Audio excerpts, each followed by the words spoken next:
Hello दोस्तों, स्वागत है आपका एग्ज़ाम फैक्ट तैयारी यूट्यूब चैनल में। दोस्तों आशा करते हैं आप सभी मस्त, ज़बरदस्त और शानदार होंगे। आज की इस क्लास में दोस्तों हम बात करने वाले हैं यूपीएसआई नई भर्ती 2025 के बारे में।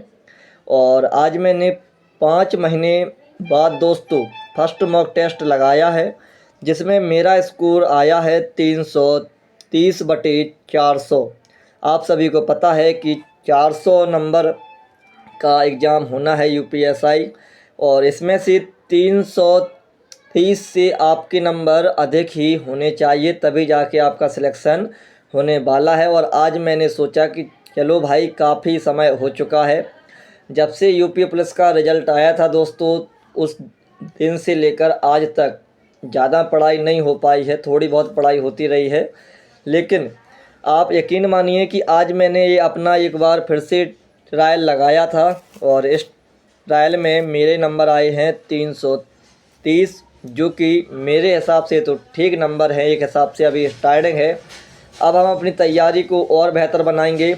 और आप सभी के हिसाब से जो आज हमारे ये नंबर आए हैं, आप सभी ये कमेंट में बताइएगा कि आपके हिसाब से हमारा जो स्कोर है एक कैसा स्कोर आया है, कमेंट में ज़रूर बताना। इसके अलावा आपको जो IWA का मॉक टेस्ट है दोस्तों, आप सभी उसमें अपना स्कोर कैसे बढ़ाएंगे इसके बारे में भी बताया जाएगा। और ये जो पेपर है 2 घंटे का पेपर है, आप सभी को पता ही होगा, लेकिन मैंने इसको 1.5 घंटे में ही हल कर दिया है दोस्तों।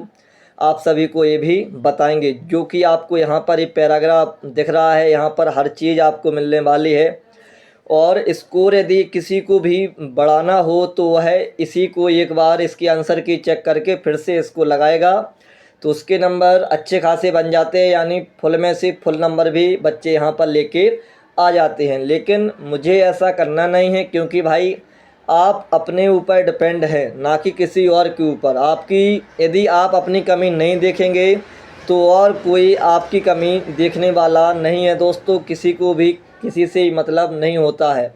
यहाँ पर आपका नाम केवल सबसे ऊपर हेडिंग में आ जाता है, और इससे ज़्यादा कुछ नहीं होता है। लेकिन यदि आपको एग्ज़ाम हॉल में वास्तविकता में अपनी रियलिटी और आपको एग्ज़ाम निकालना है, तो जो यहाँ पर रियलिटी आए उसी को बताओ। ज़्यादा फेक की बाजी में बिल्कुल मत उड़ो दोस्तों, कोई भी, है ना। और इसके अलावा अपने जितनी भी आप मेहनत कर सकते हैं उतनी मेहनत आप अपने उन विषयों पर करिएगा जिनकी वजह से आपका सिलेक्शन होने वाला है। ख़ास तौर से जो विषय हैं मैथ, रीजनिंग, हिंदी, ये 3 विषय आपके अच्छे खासे लेवल के होने चाहिए। इसके बाद फिर पॉलिटी आती है, फिर आती है मूल विधि, फिर आती है आपकी यूपीजी की। बस इतने में ही आपके जो स्कोर है वो इतना अच्छा स्कोर हो जाएगा। यानी देखिए 350 के आसपास नंबर जिसके आएंगे वह बिल्कुल श्योर माना जाएगा। ये आपको ही पता है और मुझे ही पता है। लेकिन आपके दिमाग में काफ़ी सारी चीज़ें चल रही होंगी कि पता नहीं क्या होगा क्या होगा क्या होगा। तो अपने हाथ में केवल है दोस्तों मेहनत करना। इसके अलावा आगे जो भी होगा वो ऊपर वाले के भरोसे पर आप रहिएगा।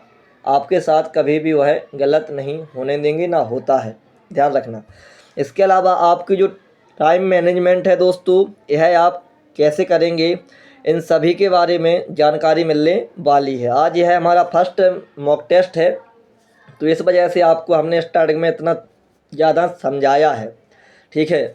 किसी को भी लगता हो कि भाई ज़्यादा बता दिया है या किसी प्रकार का मैंने कुछ गलत प्रयोग किया हो या गलत बोला हो तो भाई माफ़ कर देना। लेकिन जो मुझे सही लगता है और लगा है वो मैंने आपको बताया है। अब चलिए सीधा आपको ले चलते हैं दोस्तों। हम लोग सीधा जाते हैं अपने ऑफिशियल ऐप पर, और वहाँ जाने के बाद, वहाँ जाने से पहले दोस्तों आप सभी ने यदि हमारे चैनल को सब्सक्राइब नहीं किया है तो सबसे पहले आप सभी हमारे चैनल को सब्सक्राइब कर लें, साथ में बेल आइकन भी ऑन कर लें, ताकि आने वाली सभी वीडियो का नोटिफिकेशन आप सभी तक पहुंचता रहे। लाइक, कमेंट, शेयर भी ज़रूर करें दोस्तों। आइए आगे बढ़ते हैं। और ये हमने ओपन कर लिया है, और यहाँ पर आप सभी देखिए यूपीएसआई। तो यहाँ पर जो हमने अटेम्प्ट किया है वो अटेम्प्ट किया है 13 अप्रैल 2025 वाला, क्योंकि मुझे अभी स्टार्टिंग की है मैंने आज से, तो मैंने सोचा कि स्टार्टिंग से ही लगाते जाएं। अभी 2 इनके और एक्स्ट्रा रह गए हैं, 1 और 2। तो आज मैंने इसको लगाया है, कल हम इसको बहुत ही बारीक तरीके से इसका हम एनालिसिस करेंगे दोस्तों, क्योंकि आप किसी भी मॉक को लगाएंगे तो आपको उसका एनालिसिस करना पड़ेगा दोस्तों, उसके अलावा आपके पास कोई भी उपाय नहीं है। तो यहाँ पर आप सभी देख सकते हैं दोस्तों, देखिए जो स्कोर है, स्कोर देख लीजिए, स्कोर 330/400 है। रैंक हमारी आई है 2689, बच्ची से टोटल 93,712 है। परसेंटाइल मुझे मिला है 97.13%। करेक्ट हुए हैं हमारी 132 और इनकरेक्ट हुए हैं 28। ठीक है, एक्यूरेसी हमारी 82.5% की दोस्तों। चलिए इसके अलावा आगे देखते हैं। तो यहाँ पर आप सभी देख लीजिए, यहाँ पर देखिएगा 132 क्वेश्चन एक करेक्ट में है और 28 क्वेश्चन इनकरेक्ट में है। चलिए इसके आगे और देखते हैं। तो यहाँ पर देखिए जो हमने टोटल टाइमिंग लगाई है, हमारी टोटल टाइम कंज्यूम्ड कितनी हुई है, 1 आवर 31 मिनट 49 सेकंड। ठीक है दोस्तों, और जो करेक्ट आंसर हुए हैं हमारे 1 आवर 13 मिनट 28 सेकंड में। इसके अलावा इन करेक्ट आंसर जो लगाए हैं 18 मिनट 21 सेकंड में।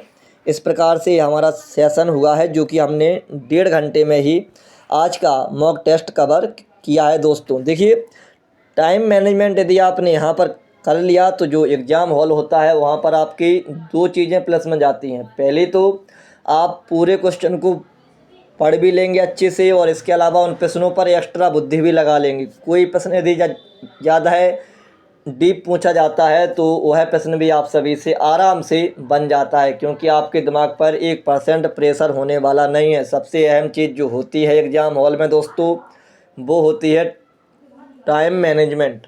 जिस किसी भाई या बहन ने टाइम मैनेजमेंट कर लिया, उसको आप यकीन मानिए दोस्तों कि उसका सिलेक्शन आराम से हो जाता है। यहाँ पर देखिए अब बात करते हैं basic law, constitution, general awareness. ठीक है, जीके। यानी यहाँ पर हमारा जो स्कोर है 75 बना है। 30 क्वेश्चन यहाँ पर हमारे करेक्ट हुए हैं और 10 क्वेश्चन यहाँ पर हमारे इनकरेक्ट हुए हैं। इसमें हमने जो टाइम लिया, ध्यान रखना, आपको टाइम का विशेष ध्यान रखना है। हमने 40 क्वेश्चन 9 मिनट 57 सेकंड में कवर किए हैं दोस्तों जीके के। ऐसी ही प्रोग्रेस आपको भी अपनी करनी होगी, जिसमें से जो करेक्ट आंसर हैं 6 मिनट 47 सेकंड और इनकरेक्ट आंसर हैं 3 मिनट 10 सेकंड। इसी हिसाब से टाइमिंग आपको भी मिलानी है अपने एग्ज़ाम हॉल में।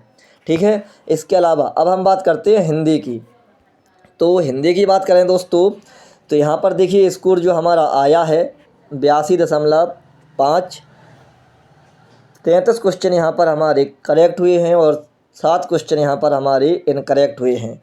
यहाँ का हमारा स्कोर अभी हिंदी का डाउन आया है मेरे अकॉर्डिंग, क्योंकि मुझे पता है कि यहाँ पर हिंदी जो विषय है वो 40/40 का यहाँ पर हमने टारगेट अपना रखा है, और इस टारगेट को पूरा करने के लिए कुछ भी करना पड़े मुझे, मैं उतनी मेहनत करने के लिए तैयार रहने वाला हूँ। यहाँ पर देखिए हिंदी में भी मैंने 10 मिनट 28 सेकंड यूज किए हैं बस टोटल में। करेक्ट 8 मिनट 10 सेकंड और इनकरेक्ट 2 मिनट 18 सेकंड। ठीक है, इसके अलावा अब हम बात करते हैं numerical and mental ability test की। तो यहाँ पर देख लीजिए आप सभी, इसमें हमने 95 स्कोर किया है। ठीक है, जिसमें से 38 क्वेश्चन हमारे करेक्ट हैं और 2 क्वेश्चन हमारे इनकरेक्ट हैं। इसमें हमने 31 मिनट 1 सेकंड यूज किया है और 31 मिनट में हमने 40 क्वेश्चन जो है मैथ के कवर किए हैं दोस्तों, आप सभी यहाँ पर देख सकते हैं।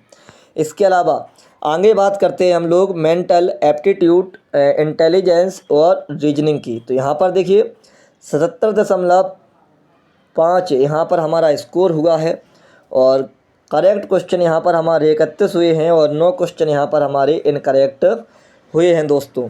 ठीक है, अब जो यहाँ पर भी ये जो कमी आई है, हम इस कमी को भी पूरा करना है, क्योंकि ये हमारे स्कोरर विषय हैं, इन्हीं से हमारा स्कोर अच्छा खासा बनने वाला है दोस्तों।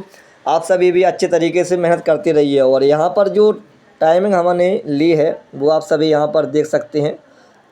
40 मिनट यहाँ पर हमने टोटल टाइमिंग रीजनिंग में ली है दोस्तों। तो इस प्रकार से ये हमारा आज का मॉक एनालिसिस है, जो कि हमने आपको अपनी टाइमिंग भी बताई है।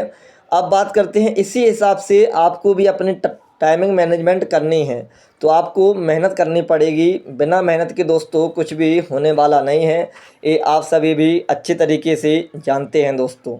ठीक है, तो ये रही हमारी आज की संपूर्ण जानकारी, जो हमने बतानी थी वो मैंने बता दी है। इसके अलावा यदि कोई भी चीज़ आपकी रह गई हो तो कमेंट बॉक्स में कमेंट करना, आपको कमेंट के माध्यम से भी आपकी जो परेशानी है वो सॉल्व हो जाएगी दोस्तों। ये रहा हमारा आज का स्कोर, जो कि मैंने आप सभी को बता दिया है। अब आप सभी भी अपना अपना स्कोर बताइएगा कि 13 अप्रैल 2025 वाले मॉक टेस्ट में आपका स्कोर क्या आया था। ठीक है, और आप सभी अभी लगातार मेहनत कितनी अच्छी तरीके से चल रही है आप सभी की, जो कि आपका स्कोर लगातार वृद्धि होना चाहिए। तो अभी मुझे भी अपना एक सिलेबस वाइज अभी मुझे हर चीज़ कवर करनी है, मैथ, रीजनिंग और हिंदी। लेकिन यदि आप मॉक टेस्ट लगाते हैं, ध्यान रखना दोस्तों, 2 घंटे का ये मॉक टेस्ट है। ठीक है, तो आपको एक बात दिमाग में बैठा ली है कि 2 घंटे का मॉक टेस्ट होता है, तो लगभग 3 से 4 घंटे इसका बहुत ही अच्छी तरीके से एनालिसिस आपको करना ही पड़ेगा। अब आपके दिमाग में आ रहा होगा इतना ज़्यादा एनालिसिस, तो भाई ये अपनी अपनी क्षमता अनुसार है। मैं अपना जो एनालिसिस करूँगा, तो हम मान लेते हैं कि हमारा जो एनालिसिस है वो 1 से 2 घंटे में हो जाएगा, क्योंकि मैथ में हमारे अर्थ सही है, तो वहाँ से हमको ओनली 2 क्वेश्चन उठाने हैं। हिंदी के जो प्रश्न नहीं बने हमको ओनली वह प्रश्न उठाने हैं। रीजनिंग के जो प्रश्न नहीं बने हमको ओनली वह प्रश्न उठाने हैं, और उनसे संबंधित जो हमारे चैप्टर हैं यानी लेसन हैं, हमको ओनली उसी को तो कवर करना है, उसी को तो दोस्तों अब हमको पढ़ना है। तो ये आपके स्कोर के ऊपर डिपेंड है, आपकी तैयारी के ऊपर डिपेंड है। लेकिन इतना याद रखना दोस्तों, यदि आप मॉक लगाते हैं, चाहे वो यूपीएसआई का हो या फिर किसी भी अदर एग्ज़ाम का हो, आप यदि मॉक लगाते हैं तो उससे ज़्यादा इम्पोर्टेंट है उसका एनालिसिस करना दोस्तों। और RWA के ही एनालिसिस से मुझे यूपी प्लस में कम से कम 4 से 5 क्वेश्चन ऐसे थे जो सीधे सीधे प्रश्न एग्ज़ाम में बने थे दोस्तों, वहाँ से मुझे फ़ायदा हुआ था। हाल फिलहाल आखिरी लिस्ट में यानी जो फाइनल लिस्ट थी यूपी प्लस की, उससे मैं बाहर हो चुका हूँ। रेलवे ग्रुप डी 2019 वाली वैकेंसी है, उसमें भी फाइनल लिस्ट से मैं बाहर हो चुका हूँ। ठीक है, आगे जो होगा वो सब देखा जाएगा, जो होता है कुछ अच्छे के लिए ही होता है। मैं तो भगवान से यही मान के अपने जीवन को आगे बढ़ाता रहता हूँ। और आप सभी इसके मतलब इस पर क्या राय है आपकी, कमेंट में बताइएगा। जो मुझे जानकारी देनी थी वो मैंने आप सभी को संपूर्ण जानकारी बता दी है। आशा करेंगे आपको हमारी यह जानकारी बहुत ही अच्छी लगी होगी। इसी के साथ हम अपनी क्लास को विश्राम करते हैं। जय हिंद, जय भारत दोस्तों।